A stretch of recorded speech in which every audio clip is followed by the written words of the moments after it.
Hello, everyone, and welcome to Public Allies. My name is Aisha Sardar, and I'm your host for today's live. I want to welcome Suzy Tamasy for today's live, and she is a co author for Empowered in Heels. Welcome, Suzy. Hi, Isha. How are you? So I'm happy to be on Public Allies. It is so wonderful to have you on Public Allies. And this year, like we are doing something different. We are going to be talking about stories, different stories about people, which is going to empower and enlighten others. So thank you so much for agreeing to be here. But before we start, I want to do a little introduction about you. So here it is.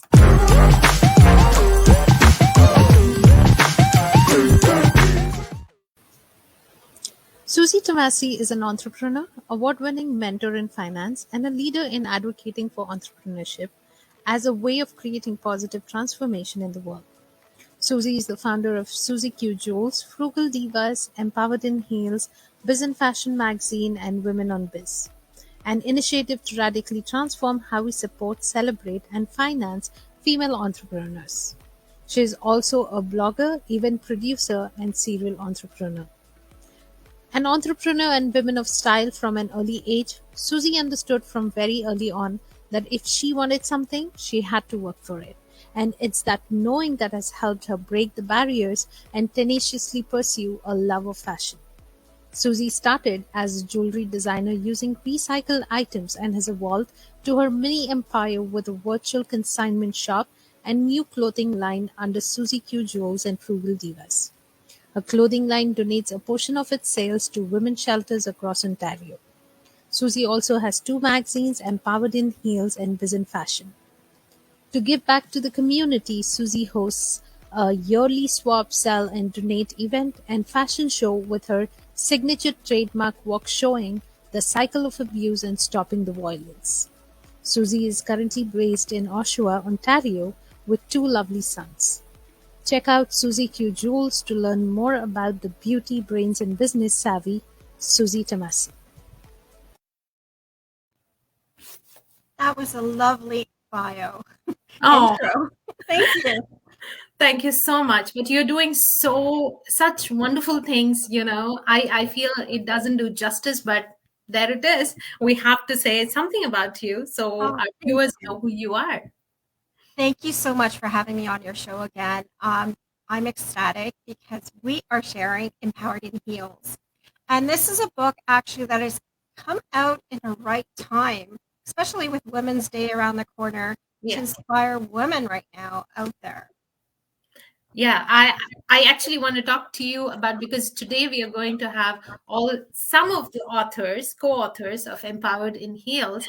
So tell me, how did the idea actually, come into being? Like, how did you think about it, or you already had it in your mind? Where did it start? Well, it was funny because I had it in a magazine. I Mhm. started a magazine called Empowered in Heels. And my idea was to do this magazine of true stories of women and share Mhm. it to the shelters as an inspirational light out of the tunnel. And then I had my story in there, but I didn't go to detail because a magazine, you don't need to put too much in. Mhm. And then COVID hit, and I wanted to write this story maybe 5 years ago, but I didn't. I was afraid how my mother would read it and take it upon herself because I look at my mother as the strength as a lion because she's had this energy and I admire her, even though she's gone through so much, right? And put up with my father. But I was fearful. And then someone told me, no, just get it done. Get it done. And COVID hit. It gave me a little bit of more time to put things together and write things up Mhm. and put my story out there. And I didn't go to too much detail, but I made it more of an empowerment story. So it touched upon some aspects that I went through and how I pulled myself together and empowered myself and didn't fall through like I was following my mother's footsteps, like a pattern that was occurring from a young age, which I Mhm. said to myself I would not follow. I remember saying it as a kid. I'm not going to be like my mother. I'm not going to put up with this. I'm not going to do this. guess what? I fell into that trap. Because when you grow up in an abusive relationship, in any type of abuse, it doesn't have to be physical, it doesn't have to be, it could be verbal, it could be financial control, it could be controlling not to let you work or even go out, right? It could be a matter of self-talk that puts you down all the time. But what happens is that you become acceptable and you accept it.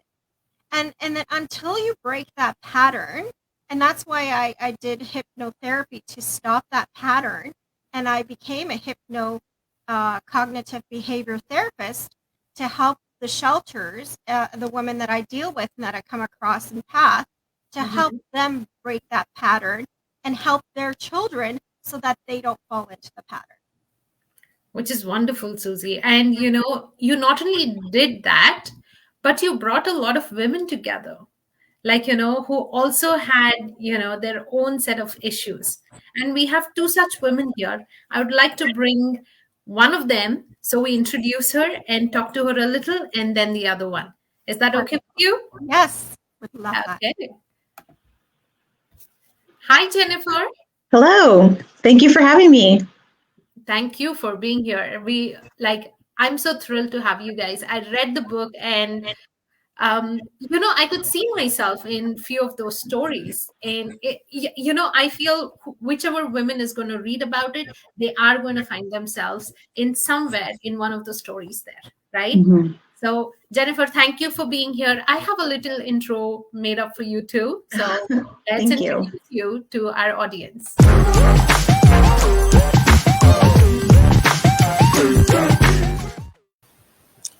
Jennifer Traynor is a wife, mother, and entrepreneur in Ajax, Ontario. She began teaching yoga part-time in 2019 and now also works as a virtual assistant. Pursuing both of these passions has allowed her to support other women while doing what she loves. That is yoga, meditation, mindfulness, writing, editing, designing, and creating. Jennifer is a mental health advocate as she has struggled with depression on and off for several years. She is open about her journey with mental health in the hopes that it not only helps to end the stigma, but also serves as inspiration for others who struggle. Her healing journey awakened a passion inside her to strive to help others, first through yoga and mindfulness, and then in supporting other female entrepreneurs.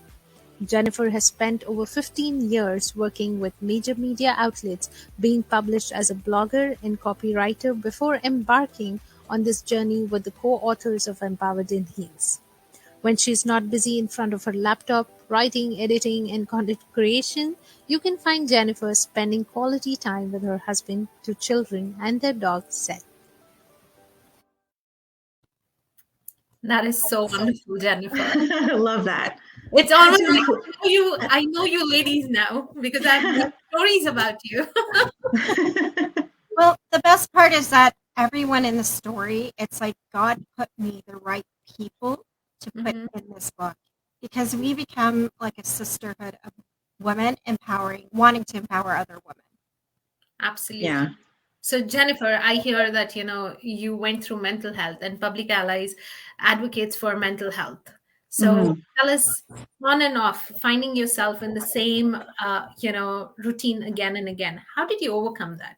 Or how did you identify it? No, I started noticing, certain things within myself after having my son, who's now 10. And at first I attributed it to postpartum depression and just kind of figured, I'm a new mom, it'll get better and it'll change. But I found that on and off for a couple of years, it was still not changing. And I mean, you do hear about how postpartum depression can last. And then lo and behold, I was pregnant with my second child, my daughter. And of course, the roller coaster of emotions again that, pregnancy and new motherhood can bring. And so I kept chalking it up to just being in those new motherhood years. But then as my children were growing, I noticed that the pattern was staying. Like it just I wasn't getting out of that phase, and I wasn't getting out of that mindset. And it honestly took hitting rock bottom to kind of find that awakening within myself to say, like, I don't want to live like this anymore. And I describe, one of those instances in my book where, or in my story, I should say, which I titled "Learning to Love Myself." The day that I kind of was getting ready, just showered, looked in the mirror, and I honestly felt like I didn't even know who I was looking at anymore. And for some reason, that realization is what really hit me. And I made the choice. I needed to get help. I needed to find the strength to pull out of the darkness that I was feeling. And that was the first step of my journey. And it's still an ongoing journey. I wouldn't say I'm the picture perfect, mental health, but that is part of the healing process, is recognizing that it is a journey, and you will have bad days and you will have good days, but it's about knowing to recognize it, to be compassionate with yourself, and to take the steps that you need to help yourself heal. And so I'm still, in that journey, but I'm definitely in a much better headspace than that day in the bathroom where I crumbled in tears, years ago. So, and I will say that writing my story for this book was a huge therapeutic process for me. It's always something that I wanted to do, and I've shared openly on social media for years about my journey. But putting it pen to paper in a book that's published for the world to see was a little bit different, but it felt right. It felt like the perfect time, and I'm so happy to share it. Absolutely. And that's the most important thing, that you're on a journey. You identified that you have to be on that path, and you are there. Most of the people don't even know what they're doing, right? So, and that's why I share so openly, because I want others to, if just my sharing gives them that little blink of, aha, I can do this, then that's why I share. I want others to know that they can pull through, that they don't have to suffer in silence like so many people do with their mental health, which is sad. I mean, we're in 2022 and people still hide it. There's shame surrounding it. And I really don't want people to feel that way. So I talk openly about it all the time. Which is wonderful. Suzy, you went through abusive relationships. So, a lot of it affects your mental health. A lot of it affects your confidence, self-esteem, everything, right? Yeah, So, I truly lost myself. I remember my son being 4 and saying, what am I doing to my life, right? And what am I doing wrong? Why am I getting this? I already suffered a lot as a child. Why do I need to suffer now? And my mom kept on saying, well, you have to just adapt, and your kids need a father. And I'm here, no, but if we're not happy, if I'm not happy, the kids are not happy, and they're picking up bad habits, this is not right. And and a lot of people judge people in an abusive relationship, and they say, why don't you just get out? And it's not that. It's that you need that support. And this is why we did this book, is to give that support. It's sharing our true stories so that everyone can kind of relate to them and find a light out of the end of the tunnel. And if I could help someone get out of that cycle and say, yes, you can do it, and that fear of, am I going to be able to do it? Am I going to be able to have 2 kids and be able to survive on my own? I'm an entrepreneur. I'm a full-time, I was a financial advisor. So I'm a full-time worker. How am I going to do this? Who's going to help me? My mom was judging me. She says, oh, you just should stay. You're not going to find a good husband. I said, but Mom, I deserve so much more. I need to do this for me. I don't want my kids to become a victim, which I became, or an abuser.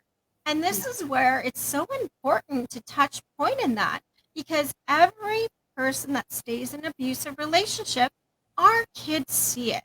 And that trickles through. And then they fall into it naturally. Because I said as a kid, I wasn't going to put up with that. And what happened? I was a professional. I thought I would be able to conquer not falling into it. I did. It wasn't alcohol. He wasn't alcoholic, but he was verbal abusive and physical. So it just trickled through that I was accepting things that my mother did. I would cover up things that I shouldn't be covering, which my mother did too. So those are the things that this book is to do, is to help others. I don't know if you can see it. Yeah. You can get it on Amazon, to help others pull through. And honestly, each story is so amazing and unique to itself. Like, we do not have one story that's the same. Yeah. No, I've read all of them, and they're so different from each other. But like I said, all of them equally inspiring. But I have a few questions that I'm going to ask you, ladies. But before that, I want to bring our third speaker on. And before she comes, I want to introduce her before she enters the room. Okay? There you go.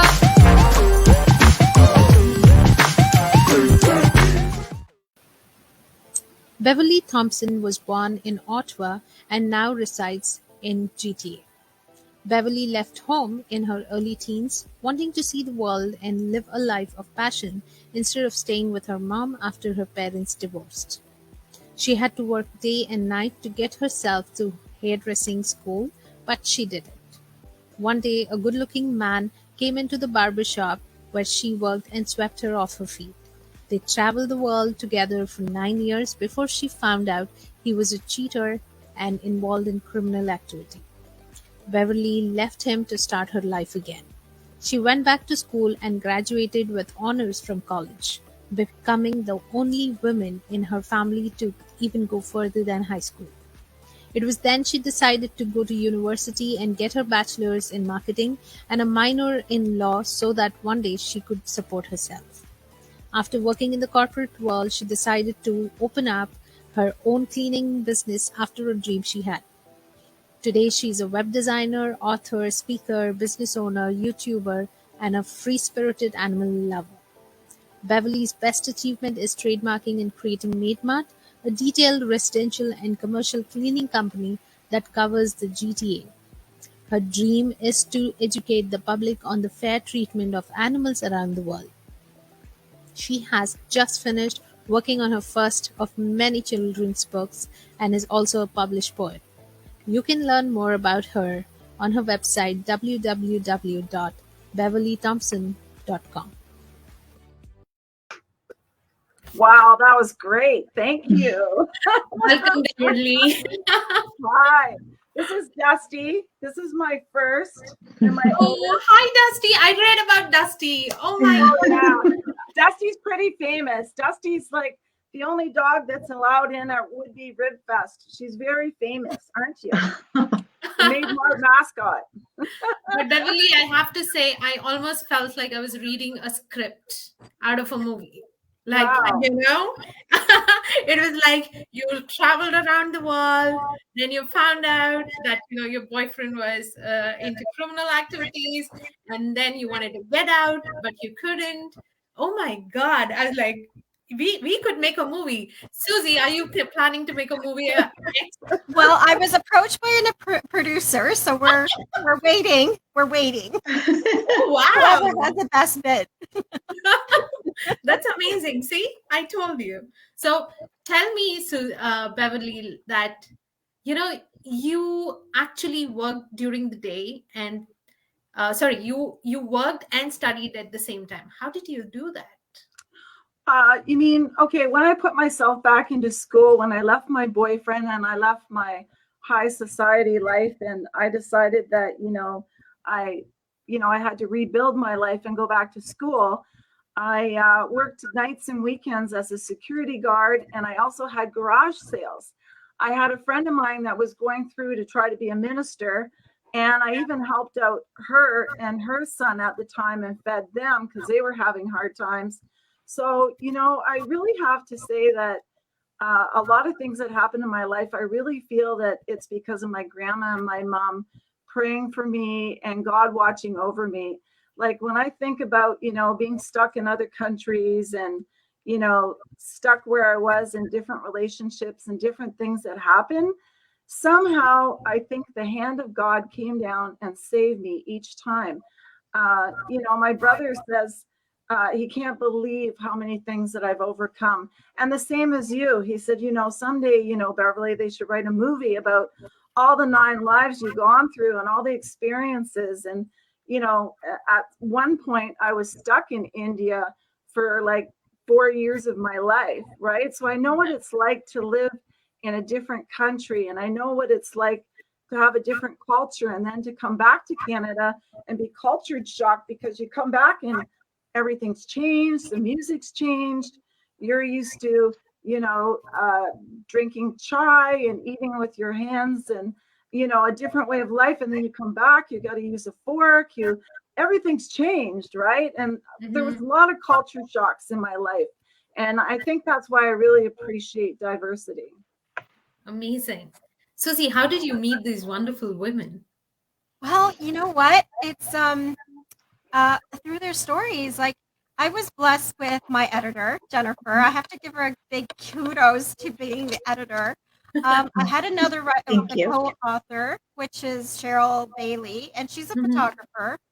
And she was going to bail out on me. And I'm here.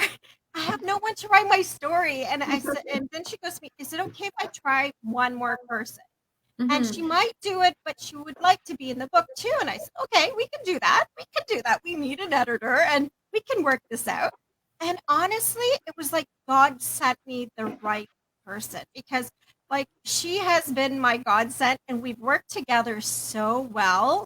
We've touched point on so much, because you know what? Tackling 12 women at the same time is hard. Yeah. And coordinating the stories, even the length, like at first, because it's our first book, we're learning, okay? We're like newbies.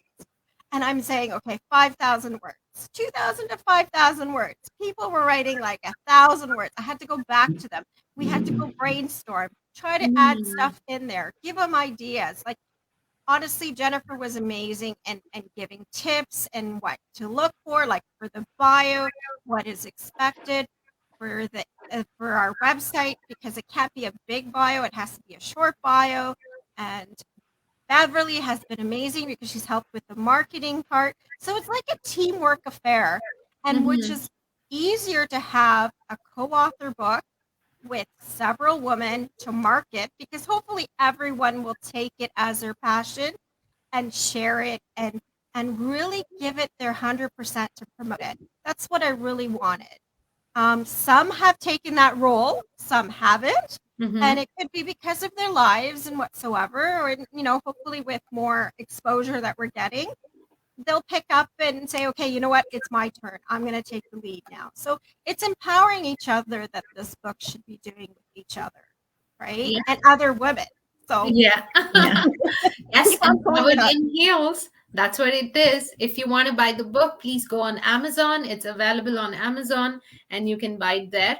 And they also have a website, which is www.empoweredinheels.org.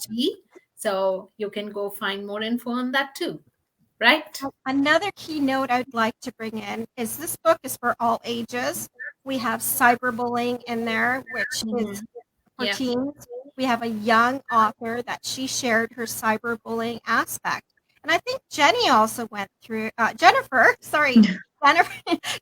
also went through bullying through high school or grade school. So very different than the Mackenzie's. Suzy, don't spill the beans that is going to come in the next book. Awesome. Yes. Wasn't we actually have already 5 new we have 5 new authors coming on board for our next book.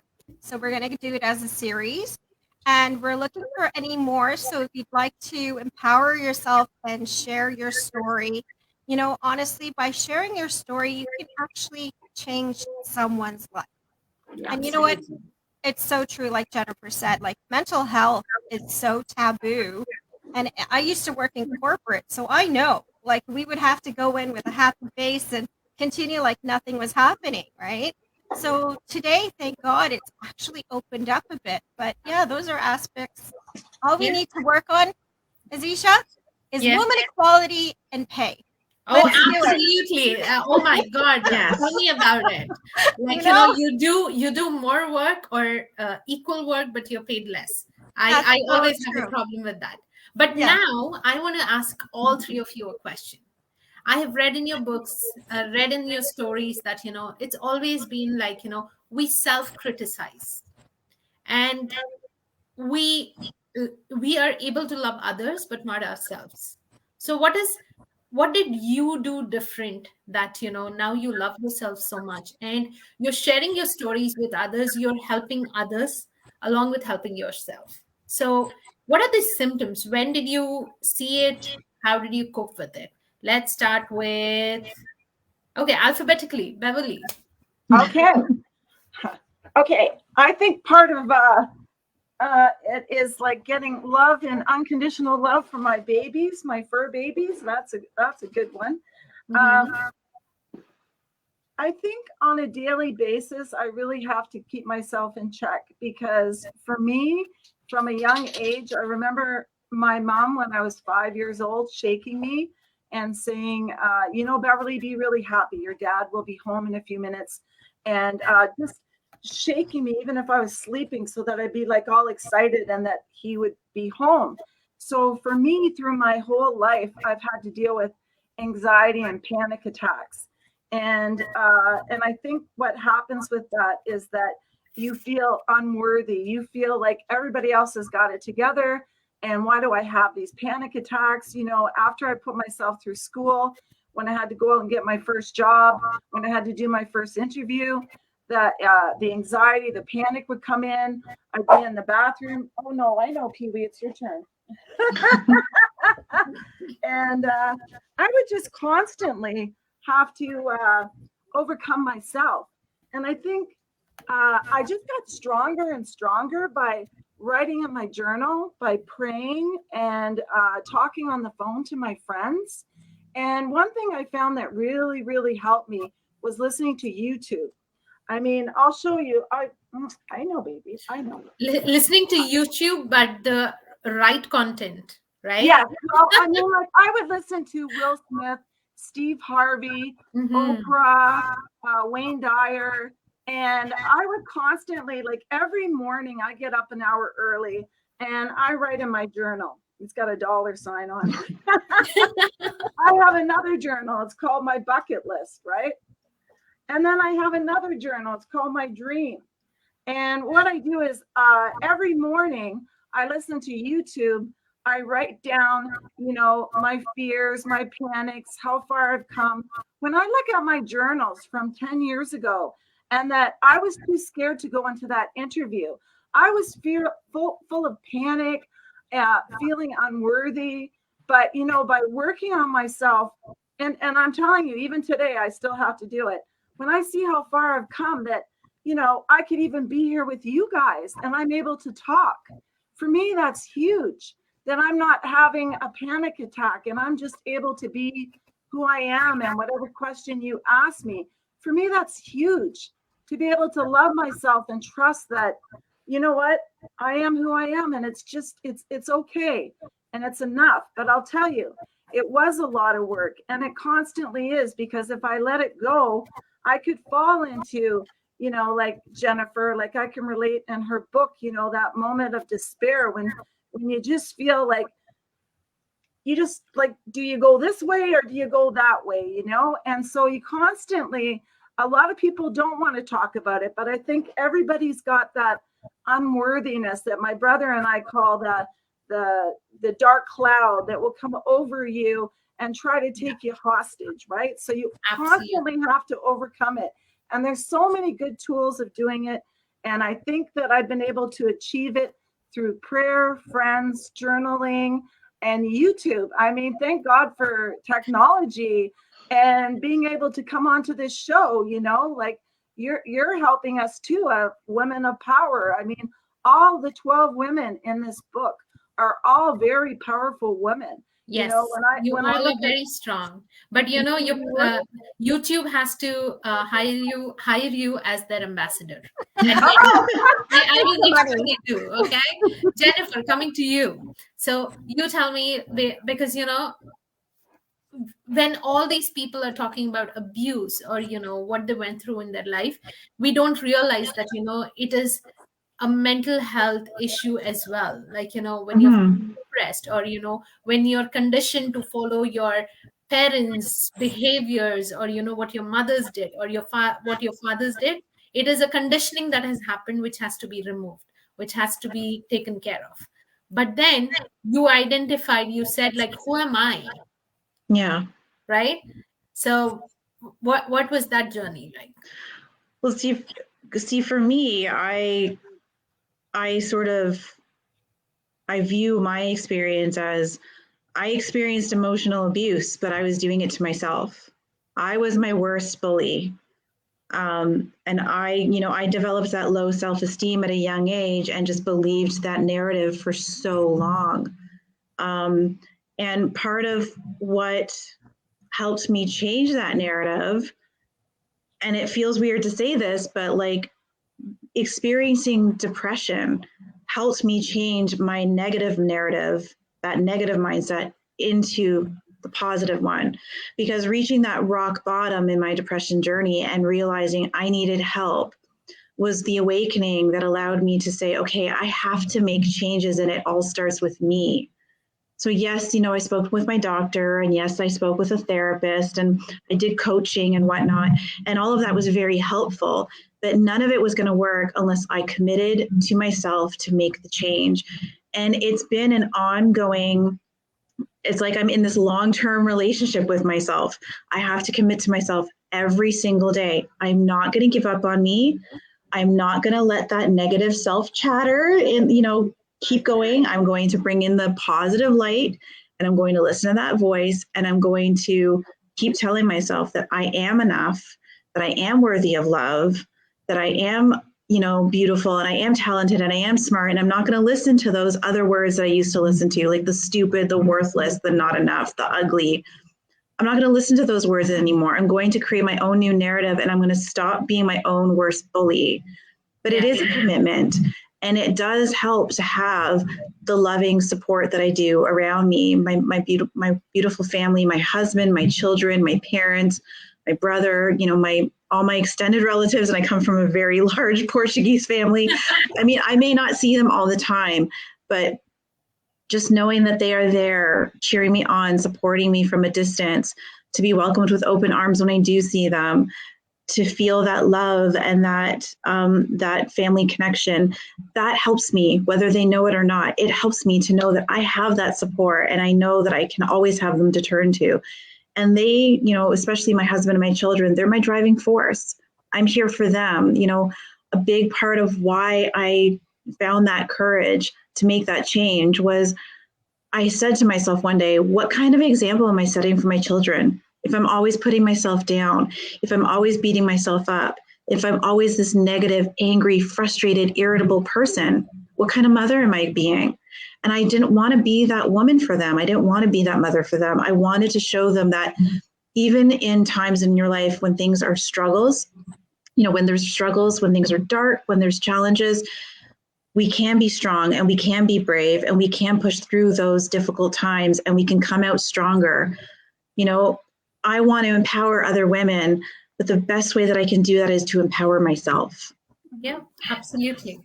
Yeah. Suzy, I wanted to ask this to Jennifer, but she almost answered it. So I want to ask you this. Like, when I was reading your story, one thing that really, really I liked was you asked yourself why. You ask yourself a lot of that. And then why did you get into abusive relationship? Why you cannot get out of it? Why you're still hanging in there? So, a lot of whys can answer your questions, like give you that answer that you're looking for. But at the same time, having that job, because when I was reading Jennifer's story, a lot of times, she says that she was very unhappy in her job. Having that career and knowing that you're doing well and you're succeeding, for some people becomes important. So for you, was that one of the things? It empowered me, actually. Being with a controlling spouse, he didn't want me to grow. So I was doing the 9 to 5 cycle, 9 to 8 sometimes, work, kids, no friendship. I lost myself. I totally lost myself. There was a point, like at the office, they would always come and see me what I was wearing, but it hit that I wasn't dressing up anymore. So I totally, he had control until I said, no, I need to look at what I'm doing and I deserve to be happy. Why can I not do that? I deserve it. So Yeah. put that aside, put my empowerment on, put on those boots and started dressing up and meeting friends and going out, starting my business, which was really successful, then having to go back to the drawing board, restarting again. And that really gave me my motivation. And empowering other women to dress, that just like reminded me when I was feeling really crappy and didn't want to get up and stay in those dark clothing and didn't want to dress up, that really influences your day. And if you dress up and empower yourself with looking good, taking care of yourself, it really pushes you to the next level to love yourself. And that's where really was my aha moment for me. My other aha moment is when I saw my eldest son repeat things that his dad did. And I said, no, you know what? This is it. He was 14 years old. And I said, no more. This is it. I don't want him to fall into that cycle of abuse. And I don't want my little one to follow that either. So this is the cutting point. Yeah. I have a comment which says great conversation. And this being March being the Women's Month, I want more people to hear it. So Public Allies has lined up all women authors who have brought on their stories to tell others. And, because it gives others strength, it gives other women the strength that they need. Many a times, we all have been told you're too strong, but what's the harm? I've been told that I've been told I'm an alpha female or a feminist. You know what? It empowered me. I lost myself. I was giving him the control to live my life. And honestly, I wish I would have taken the reins earlier to really live my life younger. Absolutely. And enjoy it, right? But I have it now. So I took it over and I've been successful to the point of him looking at, oh, wow, look where she is, right? Yeah. So Jennifer, this question is for you because, while you were answering, you said you did this for your children. So when are you going to start doing it for yourself? I started, that was one part of my starting point. I am doing it for myself now. I mean, if you had asked me when I first, made this decision, I need to change, I need to do better, I need to stop beating myself up all the time. You would ask me back then when that part of my journey started that I was going to eventually leave the corporate world and start my own career as an entrepreneur, I would have thought, are you kidding? Like, no, Jen is not, she's not strong enough or brave enough to do something like that. And here I am, and I'm doing it, and it's not easy. I'm almost a year into it. It isn't an easy process. I give so much kudos, especially to the two women that are joining me right now, but to all entrepreneurs out there that stick it out, because I've been told those first couple of years are tough, and there are days I want to give up. But I have passion for this. I have vision for this. I know that I can succeed in what I am doing. And I'm doing it because it gives me a sense of purpose. I love to work with other like-minded women. I love to see other, women who are passionate about what they do, and I want to help them succeed and I want to help them shine. And I want to do more of this. I want to do more writing. This was a dream come true for me to be a published author and editor. And, it's opening doors for me, and I'm going to keep going. And I am doing that for me because I'm finally seeing I'm worth it. I'm worth doing all this. I'm worth toughing it out. I am worth following my dreams. Years ago, I thought it was just a silly dream. I have to be responsible. I have children to take care of, and that hasn't changed. I still have a family to support, but what good am I if I'm a crumbling mess? Like, how can I really, truly be present for my family and support and be there for my kids if I'm a crumbling mess and I'm unfulfilled and I'm unsatisfied and I'm uninspired? And now they are seeing a woman who is taking charge of her life and is not looking back with regret. So I my children were a driving force, but I did wake up and open my eyes and say, I'm worth it. And you are forward. You are, Jennifer. You are. We all want to echo that. You are. Right. And meeting these amazing women in this book, and I'm so grateful to be the editor because I got the sneak peek before it was even printed at all of their amazing stories, and they are all an inspiration to me. Every woman in this book, all these amazing female entrepreneurs that I've had the blessing to work with and encounter on my journey so far, they are all inspirations to me. They all motivate me to keep going. I see what they do. I'm so in awe of them, and I'm so privileged to share the pages of this book with these, 11 amazing other women. They're all so phenomenal, and I'm so proud of this book. Yeah, you should be. And, I am so proud of you for keeping an open mind to all your new ventures, which I'm not going to mention here because I want the viewers to go buy the book and read about it. Okay. So if you want to know what I'm talking about, go buy the book. It's on Amazon, and it's available under Empowered in Heels and what else? Women's books? It's under, actually, we just were put in UK. Mhm. Because someone wanted to purchase the books, and we're going to be in chapters in Indigo, so look out for that. We're going to be doing a book writing signing here in Oshawa for now. We're looking for Toronto and throughout Ontario, so let's see what's to come. I'm so ecstatic for this book. Honestly, it's a book to empower other women because everyone deserves to get to the next level of life. And it's not because of entrepreneurship, it's loving yourself and taking away that self-negative talk that we do to ourselves and say we're not worthy. Yes, you are worthy. You deserve to live a good life. So remember that. Mm-hmm. Yes, you deserve to. So don't forget, remember what these ladies are telling you here. So Beverly, coming to you now. You're doing so many things. Like, I love the idea of Maid Mart, and I'm sure many of them already know about it because we have been publishing. But you want to say something about what it is? Sure.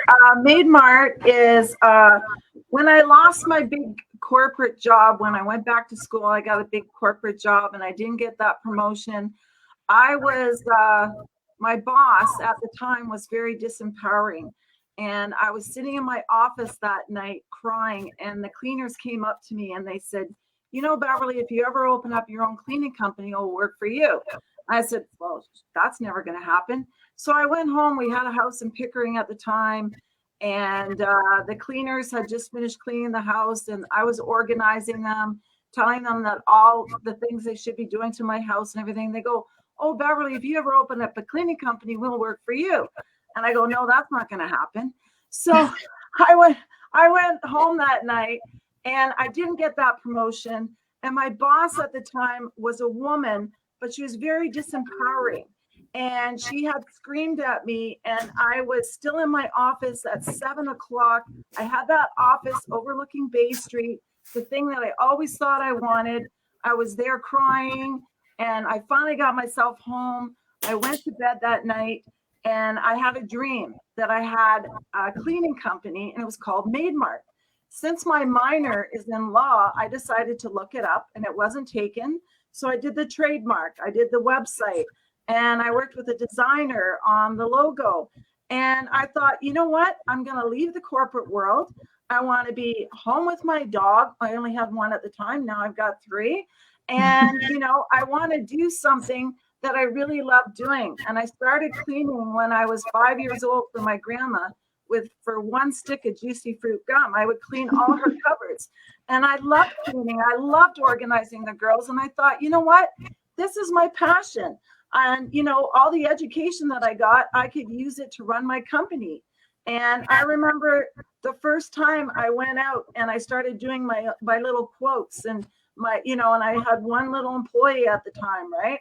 I remember bumping into someone in the corporate world and they said to me, "Oh, Beverly, you just became a cleaner? That's what happened to you?" And I didn't tell the person that I own the company.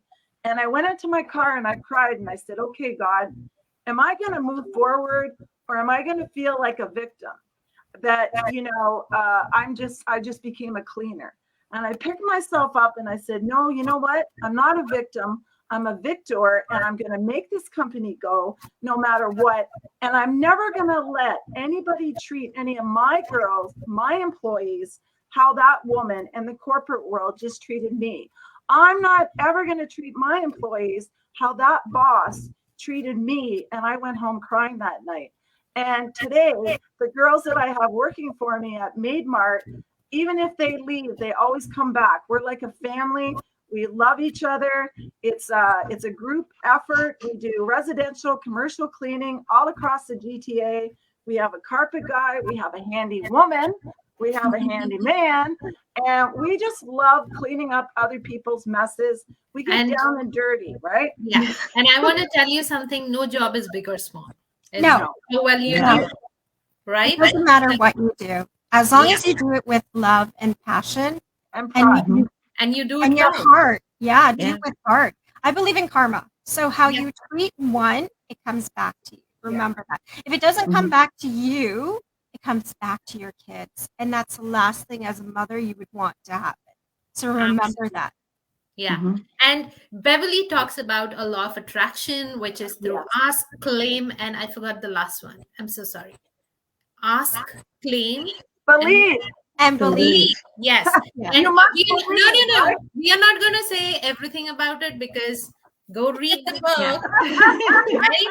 We are not going to spill all the beans here. So if you want to know what she talks about, you will have to buy this and read her story. Okay?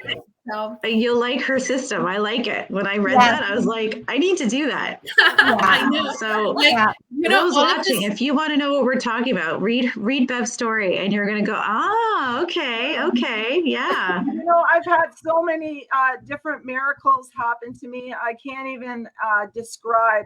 And you can read the book to find out how.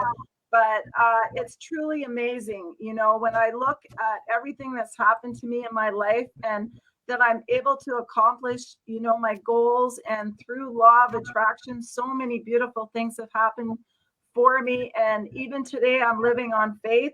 You know, I just got the news today that the MTO wants to buy my house because they're going to build a highway through. And, you know, instead of feeling despair, I'm just said, you know what, God, what new door are you going to open up for me? Absolutely. So true. You know? Yeah. But Suzy, Always.